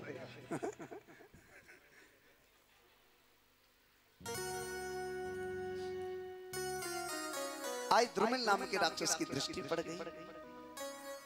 अब तो जैसे ही कालांतर में समय पूर्ण हुआ, जैसे ही इस बालक ने जन्म लिया, बस उसी समय आकाशवाणी हुई है, अरे उग्रसेन, तुम्हारे घर में जो बालक जन्म लेके आया है, यही तुम्हारे घर का विनाश करेगा। और इसी बालक का नाम कंस हुआ है। अब तो उग्रसेन ने बस इतनी आकाशवाणी सुनी, तुरंत बालक को लिया, लता पत्तों में लपेट लिया और यमुना जी में छोड़ दिया। यमुना जी के किनारे सूर्यसेन तपस्या कर रहे थे। सूर्यसेन ने देखा कि इसमें कोई बालक बह करके जा रहा है, मुझे सहायता करनी चाहिए। तुरंत बालक को निकाला और आज घर पर लेकर के आए और कहने लगे, आज से हमारा एक पुत्र नहीं, आज से हमारे 2 पुत्र हैं। पहला पुत्र आनंदुंदुभी वसुदेव और दूसरा हमारा कंस। अब तो लालन पालन हुआ। इधर देवर्षि नारद जी आ गए और नारद जी ने आकर के कंस से कहा, नारायण नारायण, अरे कंस, तू सूरसेन का बेटा नहीं है। तेरे पिता तो मथुरा के राजा हैं, जो उग्रसेन। तेरे पिता ने तुझे पकड़ के लता पत्तों में लिपट के यमुना जी में छोड़ दिया। कंस के अंदर राक्षस गुण तो गर्भ के अंदर आ चुके थे। बस कंस ने इतना सुना, कंस दौड़ा दौड़ा गया और जाकर के आज पकड़ करके आज कारागार में डाल दिया। आज कंस ने घोषणा कर दी, ऐसी कोई भी यज्ञ नहीं होगा, कोई भी संतों का सम्मान नहीं होगा, कोई भी ब्राह्मणों का आदर नहीं होगा। अब तो कंस ने अत्याचार फैला दिया, अत्याचार किए जा रहा है। लेकिन एक दिन कंस ने सोचा कि ये मेरे चाचा की बेटी है ना देवकी, ये देवल की बेटी है देवकी, ये मेरी बहन है चाचा की बेटी, इसकी शादी कम से कम अपने हाथों से करूं तो लोग मेरे बारे में कुछ अच्छा कहने लगे। आज कंस ने अपनी बहन की शादी वसुदेव जी के साथ तय कर दी। बड़ी धूमधाम से शादी कर रहा था। बस शादी करके अपनी बहन को डोली में बिठा करके विदा कर रहा था। बस डोली बिठा करके विदा कर रहा था। बस उसी समय आकाशवाणी हुई, अरे कंस, जिस बहन को तू विदा कर रहा है, इसका अष्टम गर्भ तेरा काल होगा। ये नहीं बताया कि बेटा होगा कि बेटी होगी, कुछ नहीं बताया। अष्टम गर्भ तेरा काल होगा, बस इतना सुना। अब तो कंस ने देवकी के केस पकड़ लिए और केस पकड़ के आज रथ से नीचे गिरा दिया। वसुदेव जी कहने लगे, भैया आप क्या कर रहे हैं, आप एक नारी पर हाथ छोड़ रहे हैं। कंस ने कहा कि अभी अभी आपने आकाशवाणी सुनी, इसका जो अष्टम गर्भ होगा वो मेरा काल होगा, आप कहते इसे छोड़ दूं। कंस कहते, आज वसुदेव जी कहने लगे, भैया एक बात कहूं, तुम्हें इससे तो कोई डर नहीं है ना, इसके गर्भ से डर है। मैं तुझे वचन देता हूं भैया, इसके जो 8 गर्भ होंगे वो मैं तुझे दे दूंगा, तू उन्हें मार देना, पर इसको छोड़ दे। कंस की बात कुछ समझ में आई। कंस कहने लगा, ठीक है, पर जब तक इसके 8 गर्भ नहीं होंगे तब तक आपको मेरी शर्तों पर मेरे कारागार में रहना होगा। अब तो हथकड़ियां बेड़ियां पहना करके कारागार में डाल दिया। अब तो कालांतर में समय निकल रहा है। समय निकला, पहले गर्भ ने जन्म लिया है। पहले गर्भ का नाम है कीर्तमान। सैनिक दौड़े दौड़े गए, महाराज पहला गर्भ आ गया। कंस आया। कंस ने आके सोचा कि मुझे पहले से तो कोई डर है नहीं, अरे मुझे तो 8वें से डर है ना, फिर इसको मारने से फायदा क्या। फिर सोचने लगा, नहीं नहीं, खतरा लेना ठीक नहीं है, कहीं धोखा देके नहीं आ जाए, कहीं रूप बदल के पहले ही दूसरे में ना आ जाए। बस इतना विचार किया और तुरंत बालक का पैर पकड़ा और बालक को पत्थर से मार दिया। दूसरा गर्भ आया, दूसरा गर्भ मार दिया। तीसरा गर्भ आया, तीसरा गर्भ मार दिया। इस तरह कंस ने देवकी के 6 पुत्र मार दिए। अब तो 7वां गर्भ में कौन आने वाले हैं? 7वें गर्भ में बलराम जी आने वाले हैं, दाऊ भैया। जैसे गर्भ स्थापित हुआ है, लेकिन मेरे प्रभु को पता थी कि इनको मेरे साथ रहना है और ये जन्म लेते ही मामा आएगा।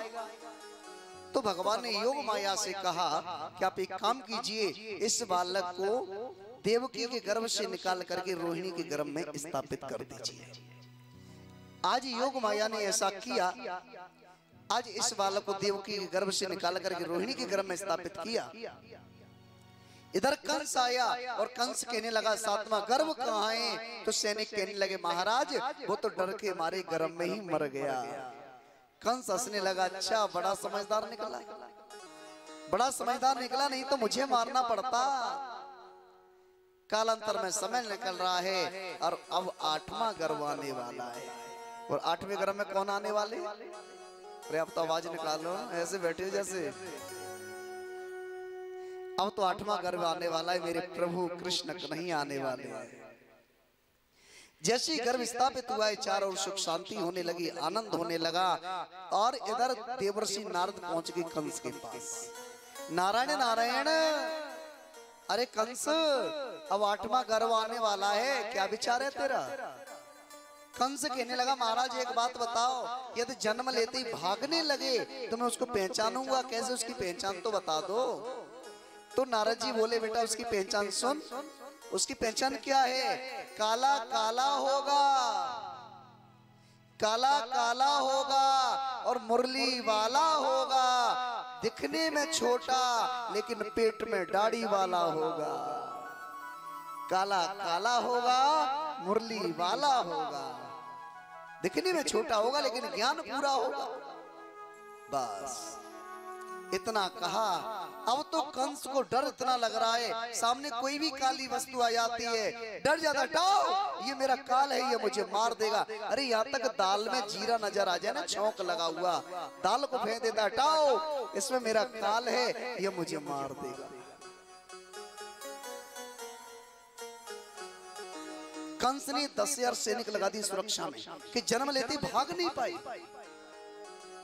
कालांतर में समय निकल रहा है। आज जैसी समय पूर्ण हुआ है, भाद्रपद मास कृष्ण पक्ष अष्टमी तिथि, रोहिणी नक्षत्र, दिन बुधवार, रात्रि के ठीक 12 बजे आज मेरे कृष्ण कन्हैया ने अवतार ले लिया है। बोले कृष्ण कन्हैया लाल की। जैसे कृष्ण कन्हैया का अवतार हुआ है, सैनिक सब सो गए, कारागार में प्रकाश हो गया, आज सारे बंधन छूट गए। आज भगवान कृष्ण कहने लगे कि पिताजी आप मुझे अभी गोकुल पहुंचा दो, क्योंकि यदि मामा आ गए ना और जो कार्य मुझे 11 वर्ष बाद करना है वो कार्य आज करना पड़ेगा, इसलिए मुझे गोकुल पहुंचा दीजिए। अब तो वसुदेव जी जैसे लेकर के चले, बादल गरज रहे हैं, मेढक बोल रहे हैं, बिजली चमक रही है, अंधेरी रात है, लेकर के चल दिए। अब जैसे यमुना जी में प्रवेश किया, अब तो यमुना मैया बढ़ने लगी। यमुना जी ने सोचा कि आज मेरे पति जा रहे हैं, मुझे इनका जड़बंधन करना चाहिए, जड़बंधन करना चाहिए। अब तो भगवान ने थोड़े अपने चढ़ नीचे किए, जड़बंधन किया, यमुना जी शांत हुए, गोकुल पहुंचे, यहाँ पर अपने लाला को छोड़ दिया। एक कन्या ने जन्म लिया था, उस कन्या को लेकर के आए। जैसी कारागार में आए, सैनिक सब जग गए, कारागार में अंधेरा हो गया, बंधन लग गए। कन्या ने रोना प्रारंभ किया, सैनिक दौड़े दौड़े गए, महाराज 8वां आ गया, 8वां आ गया। कंस आया, कंस ने आकर के देखा, अच्छा तो बेटा की जगह बेटी बन के आया है, तू क्या सोचता है कि मैं तुझे छोड़ दूंगा? छोड़ूंगा नहीं, मैं तुझे मार दूंगा। बस कंस ने जैसी उस कन्या का पैर पकड़ा और जैसी पत्थर से मारना चाहा, आज कन्या हाथ में से छूट करके आकाश में उड़ गई। और उसी समय आकाशवाणी हुई, अरे कंस तू मुझे क्यों मारता है? तुझे मारने वाले ने तो ब्रज में अवतार ले लिया है।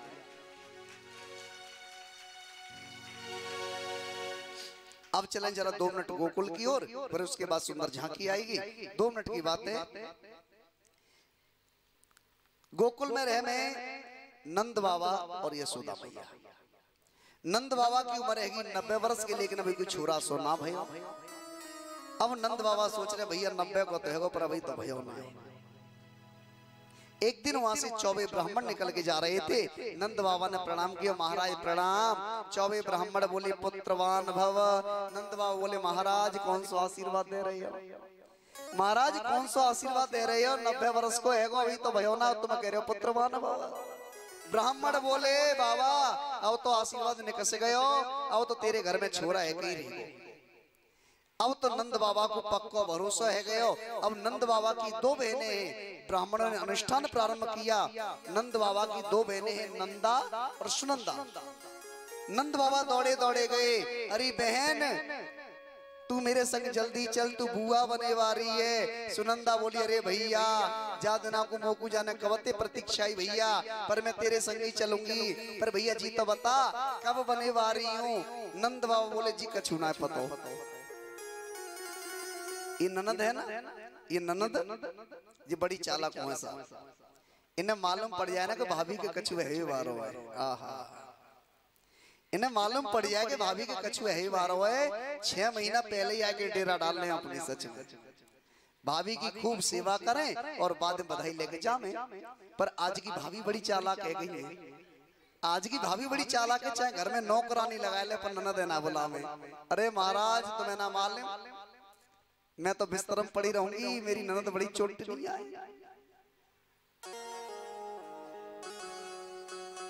और नंद बाबा यमुना के किनारे अथाई में बैठे बैठे माला सटका रहे हैं और एक ही भजन कर रहे हैं। कौन सा भजन कर रहे हैं? 90 को है गयो अबई तो भयो नाई, आगे की पतो नाई होगो के ना।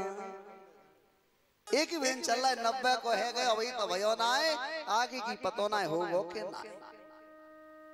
अब एक दिन सुनंदा जैसी सोकर के जगी, आए करके क्या देखा है कि मुख्य दरवाजा खुला हुआ है। सुनंदा ने सोची आज भाभी ने दरवाजा बंद ना करोगा।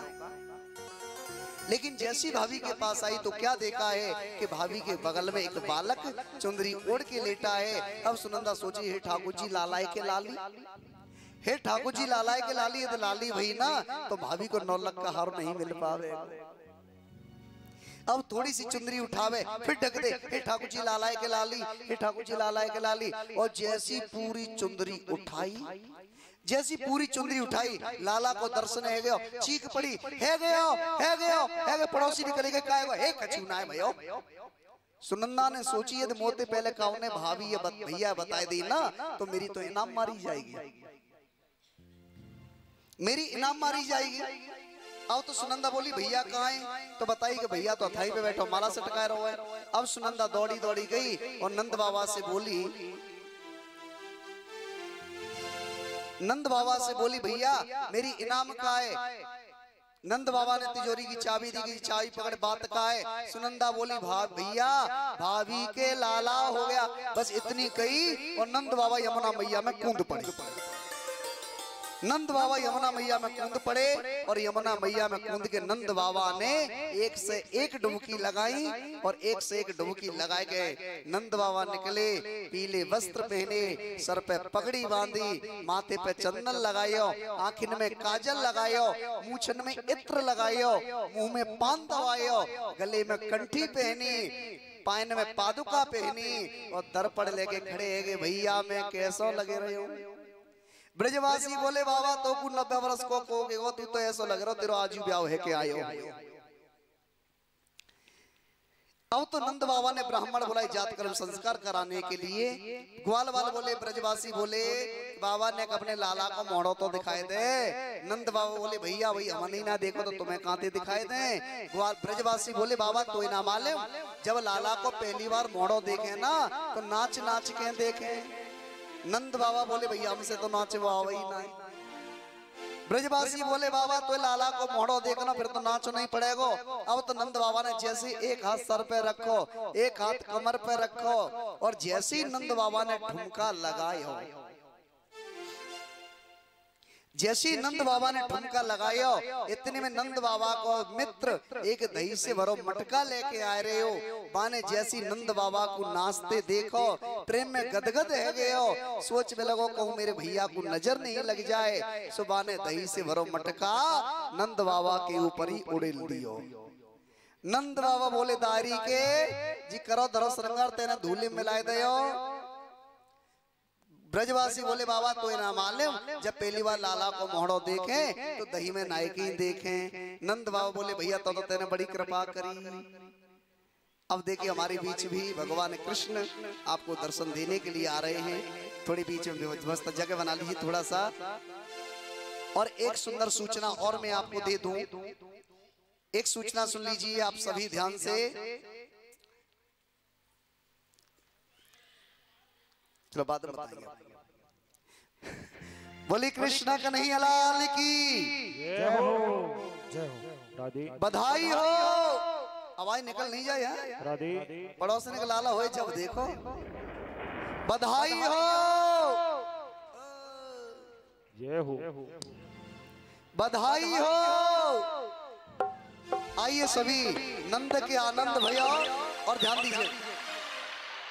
सबसे पहले हमारे जो मुख्य यजमान जो परीक्षित जी श्री मुन्ना लाल जी सपत्नी सहित आएंगे। मुन्ना लाल जी सपत्नी सहित आए पूजन करेंगे और रोली चावल कोई नहीं लगाएंगे। बच्चे के ध्यान रखना क्योंकि आंखों में न चला जाए। बस चरण स्पर्श करें, आशीर्वाद लें सभी और जो बधाई देनी है वो देते जाएंगे। और एक एक करके सभी आइए, व्यवस्था बनाए रखिएगा। आइए सभी। हो नंद के, हो नंद के, हो नंद के आनंद भयो जय कन्हैया लाल की। नंद के आनंद भयो जय कन्हैया लाल की। हो नंद के आनंद भयो जय कन्हैया लाल की। नंद के आनंद भयो जय कन्हैया लाल की। जय कन्हैया लाल की, जय कन्हैया लाल की, जय कन्हैया लाल की, जय कन्हैया लाल की, जय कन्हैया लाल की, जय कन्हैया लाल की, जय कन्हैया लाल की। हो नंद के, हो नंद के, हो नंद के आनंद भयो जय कन्हैया लाल की। नंद के आनंद भयो जय कन्हैया लाल की। आइए सभी हरि बोल। बोल भाग्य बिहारी लाल की।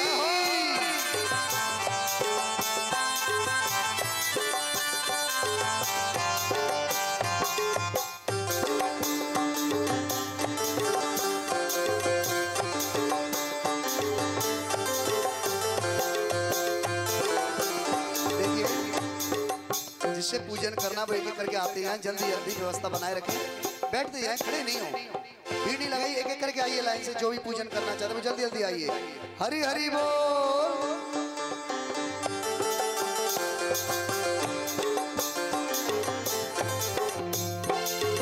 कौन बुद्धि ने हाथी घोड़ा, कौन बुद्धि ने पाल की।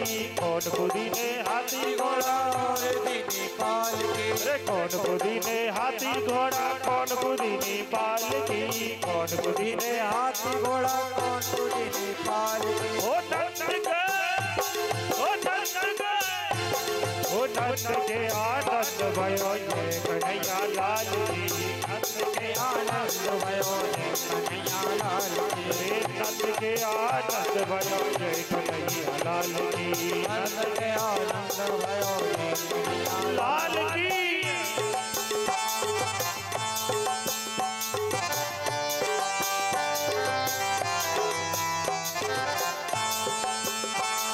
हरि हरि बोल। जल्दी एक भीड़ में लगाए, चलिए भीड़ ही लगाए।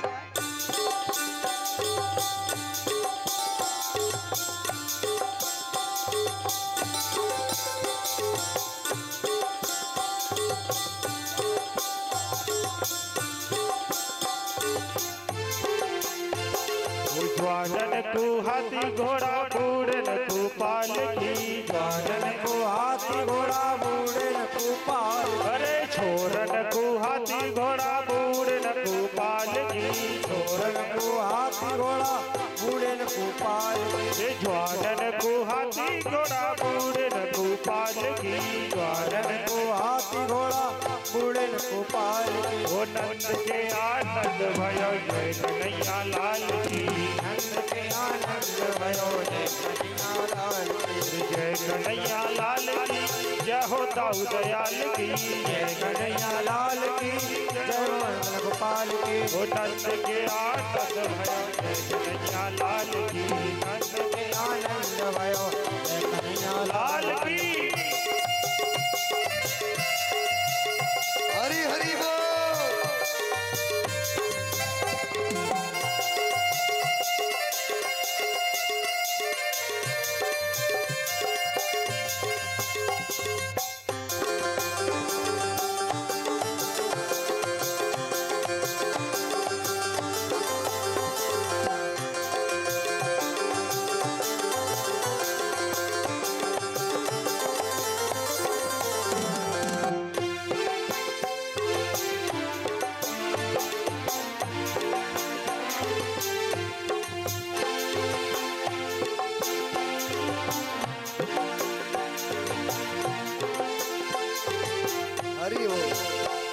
वृंदावन हरिलाल की। बैठ जाइए सभी, बैठ जाए, बैठ जाइए सभी, सब बैठ जाइए, सब माता बहनें बैठ जाएं, सभी बैठिए। ओ बहन बैठ जाओ, ओ बेटा बैठ जाओ, महावीर बैठ जाओ, बैठ जाओ भैया, थोड़ा बैठो सब लोग, बैठ जाइए सभी लोग, सामने से सभी बैठ जाएं। ओ बेटा सामने से हट जा, हटो सामने से, सब बैठो यहाँ पे साइड से, सब बैठ जाइए, बैठिए बैठिए, अभी बैठिए, चलिए थोड़ा बैठ जाइए सभी। बधाई हो, आवाज नहीं निकल, अच्छा चलो बिस्किट लुटाएंगे हैं, चलो चलो चलो, अरे श्याम सामने से बेटा, राधे बेटा सामने से, सामने से हटो,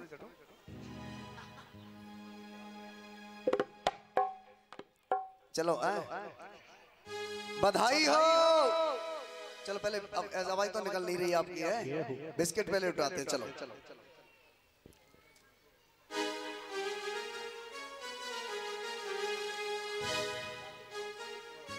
आइए लाला की किस किस को खुशी, हाथ ऊपर करके बताओ। देखो 3 दिन तो मैंने किसी से कुछ नहीं कहा, आज तुम्हें अपने अपने ठाकुर जी की सौगंध ध्यान रखना, सब आनंद लेंगे। आइए। और यशोदा जायो ललना निवेदन में सुनी आई, यशोदा जायो निवेदन में सुनी आई, यशोदा जायो ललना निवेदन में सुनी आई, यशोदा जायो बधाई हो निवेदन में सुनी आई, निवेदन में सुनी आई, मैं वेदन में सुनी आई, मैं वेदन में सुनी आई, पुराणन में सुनी आई, मैं वेदन में सुनी आई, पुराणन में सुनी आई, यशोदा यशोदा यशोदा जायो ललना निवेदन में सुनी आई, यशोदा जायो बधाई हो निवेदन में सुनी आई।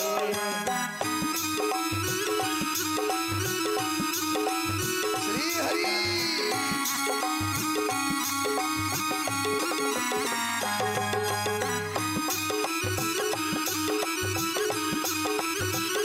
हरि हरि बोल।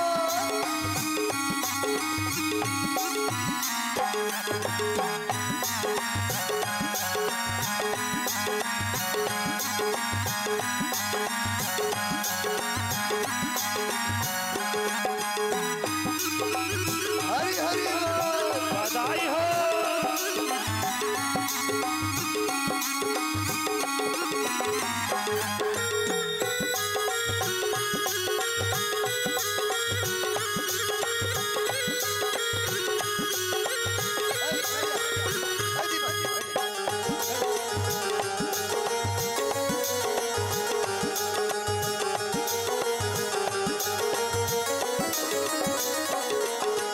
मथुरा में जन जन्म लियो है, मथुरा में जन जन्म लियो है, ओ मथुरा में हरि जन्म लियो है, मथुरा में हरि जन्म लियो, ओ मथुरा में हरि जन्म लियो है, मथुरा में हरि जन्म लियो है, अरे मथुरा में हरि जन्म लियो है, मथुरा में हरि जन्म लियो है, गोकुल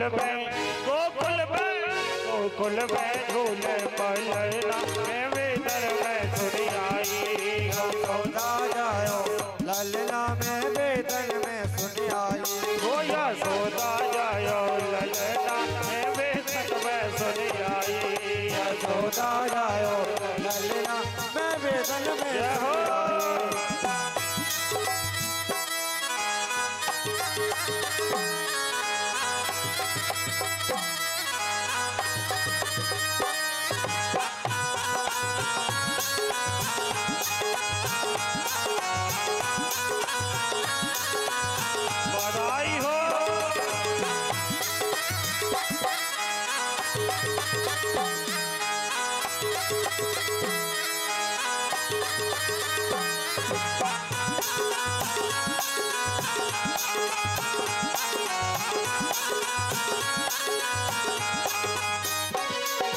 काहे को जग बन पालना, काहे को जग बन पालना, ओ काहे को जग बन है पालना, काहे को याको बनो है पालना, काहे को जग बन है पालना, काहे को याको बनो है पालना, काहे को जग बन है पालना, काहे को जग बनो पालना। देखिए ये सामने से थोड़ा साइड से, महावीर थोड़ा साइड से आ जाओ, साइड से नाचो थोड़ा सा, सामने देखने दो सबको। महावीर थोड़ा साइड में आ जाओ, इधर से यार नाचो आराम से, सामने भी देखने दो, इधर नाचो आराम से। हाँ हरी हरी बोल। काहे के लागे सोतना बेदन वैसनी आई, काहे के लागे बोलना मैं वेदन में सुनी आई, ओ यशोदा जायो लैला में बेदन में सुनी आई, ओ राजा यो लैला मैं वेदन में सुनी आई।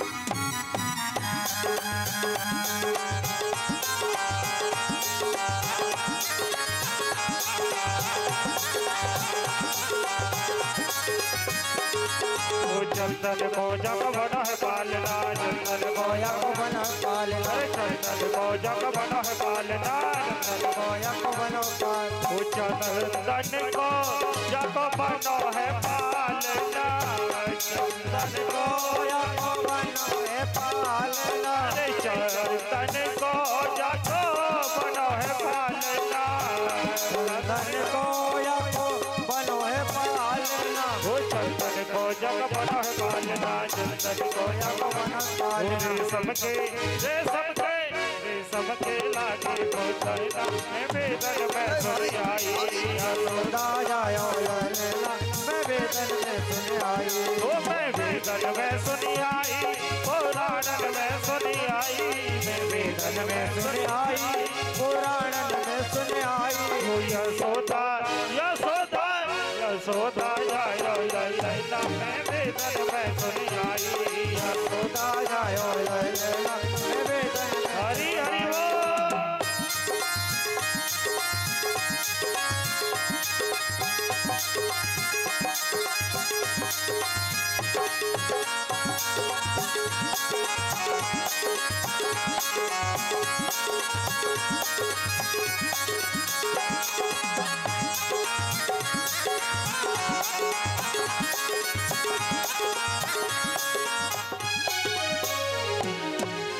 बोल नंद के लाला की, बोल वंशी वारे की। कहीं यशोदा, ओ यशोदा यहाँ सामने आ, सामने आ, सामने सामने 11,000 रुपये बधाई गए, 11,000 रुपये तो लाला ना है, दूम है बिल्कुल, लाला ले जाऊंगा बिल्कुल, ध्यान रखिए। चलिए चल ले लेंगे, सुनो चलो सामने आओ, दोनों सामने आओ, पैसा ले ही लेंगे, सामने बैठो चलो। हाँ सामने आओ,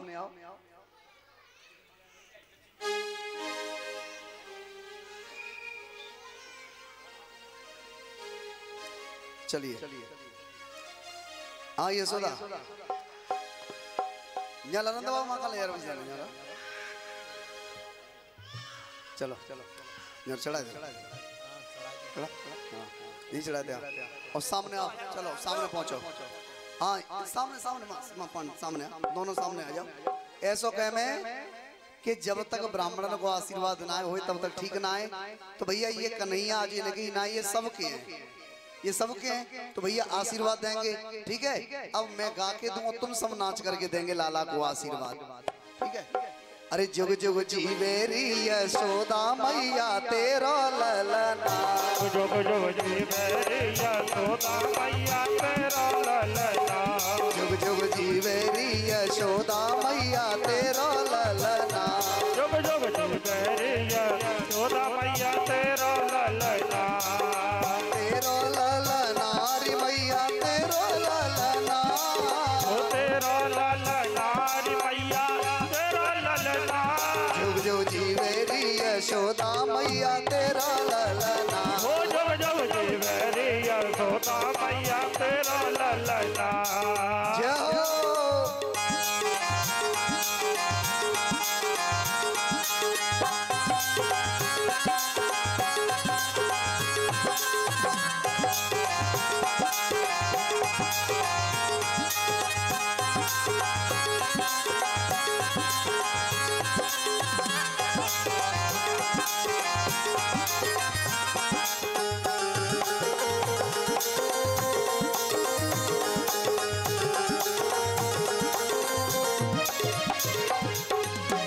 एक बात बताना क्या भैया, बधाई ऐसी हो मैं का जब वृंदावन में आए तुम ऐसे बैठे हो, फिर तुम कहा करोगी ये बताओ। हैं?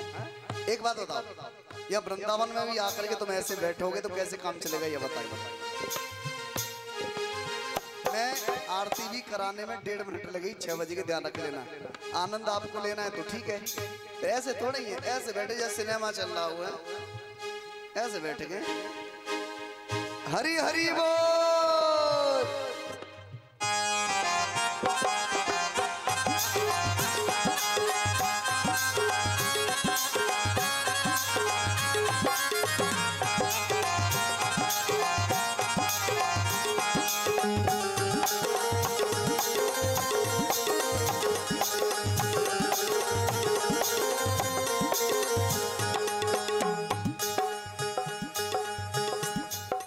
कृष्ण जन्म की सुन के देखो सारी नगरी आई।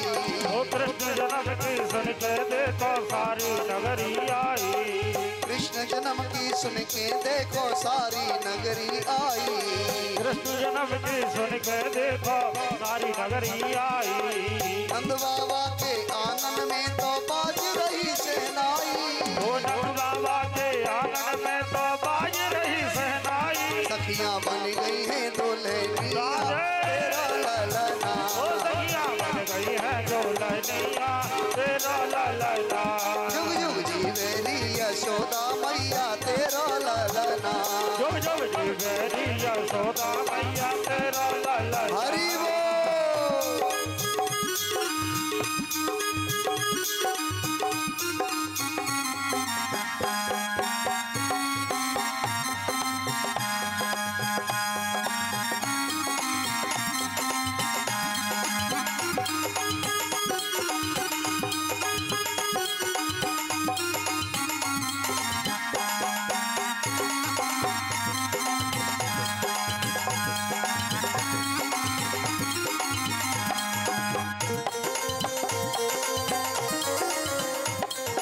बड़भागिन तू मात यशोदा ऐसो सुत तिन जायो। ओ बड़भागिन तू मात यशोदा ऐसो सुत तिन जायो। बड़भागिन तू मात यशोदा ऐसो सुत तिन जायो। ओ बड़भागिन तू मात यशोदा ऐसो सुत तिन जायो। पूरन ब्रह्म जगत को स्वामी सोतन को खिलायो। ओ पूरन ब्रह्म जगत को स्वामी सोतन को खिलायो। पकड़े बाबा की अंगुरी तेरा ललना। पकड़े बाबा की अंगुरिया तेरा ललना। जुग जुग जीवेरी यशोदा मैया तेरा ललना। जुग जुग जीवेरी यशोदा मैया तेरा ललना। तेरा ललना री मैया तेरा ललना। ओ तेरा ललना री मैया तेरा ललना। जुग जुग जीवेरी यशोदा मैया तेरा ललना। ओ जुग जुग जीवेरी यशोदा मैया तेरा ललना। जुग जुग जीवेरी यशोदा मैया तेरा ललना। वो जुग जुग जीवेरी यशोदा मैया तेरा ललना। जुग जुग जीवेरी यशोदा मैया तेरा ललना। जुग जुग जीव रे यशोदा मैया तेरा बोली नंद के लाला की, कृष्ण कन्हैया लाल की जय जय श्री राधे। अब बैठ जाइए, कल की सूचना सुने, समय पूर्ण हो चुका है, बैठ जाइए, समय पूर्ण की हो रहे, कल की सूचना सुने। और एक विशेष सूचना और दे दें आपको, बांके बिहारी राधा रानी की पूरी कृपा। कल हमने आपको बताया था कि एक हमारा आयोजन जो पांडे परिवार द्वारा 27 अप्रैल से 3 मई तक फरुखाबाद मोहम्मदाबाद, जो इनका गांव पड़ता है सरौली खेड़ा, वहां पर हनुमान जयंती पर इनके जो मंदिर है उसके 13 वर्ष पूर्ण होने के उपलक्ष्य में 27 अप्रैल से हनुमान जयंती के दिन कथा प्रारंभ होगी।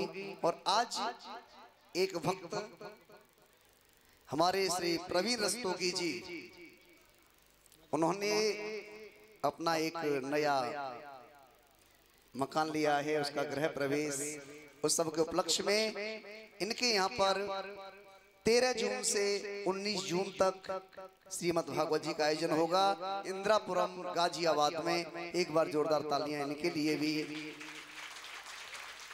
इंदिरापुरम गाजियाबाद में 13 जून से 19 जून तक श्रीमद् भागवत जी का आयोजन होगा। ऐसे भक्त वश ठाकुर जी इनको ऐसे आगे बढ़ाते रहे। अब चलते चला भी तो 3-4 दिन, अब देखो कहां कहां से आते हैं भक्त जग जग के। ठीक है, आइए अब कल की सूचना सुने आप। कल भगवान कृष्ण गोकुल से श्रीधाम वृंदावन, कल भगवान की बाल लीलाएं होंगी।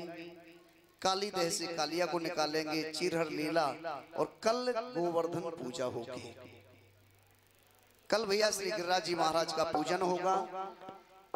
तो कल अधिक से अधिक संख्या में आए, अपने सब रिश्तेदारों को फोन करके बुलाएं। अब तो 3 दिन रह गए हैं, सभी को बुलाइए। गंगा 3 दिन और बहेगी। बस आज ही कथा को यहीं विराम करेंगे। अब सब खड़े हो जाएं, ठाकुर जी की आरती करेंगे।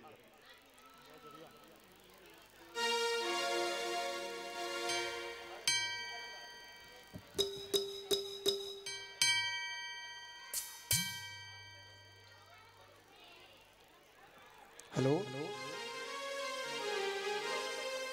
श्री राधे, जय हरि बोल। बेस आ रहा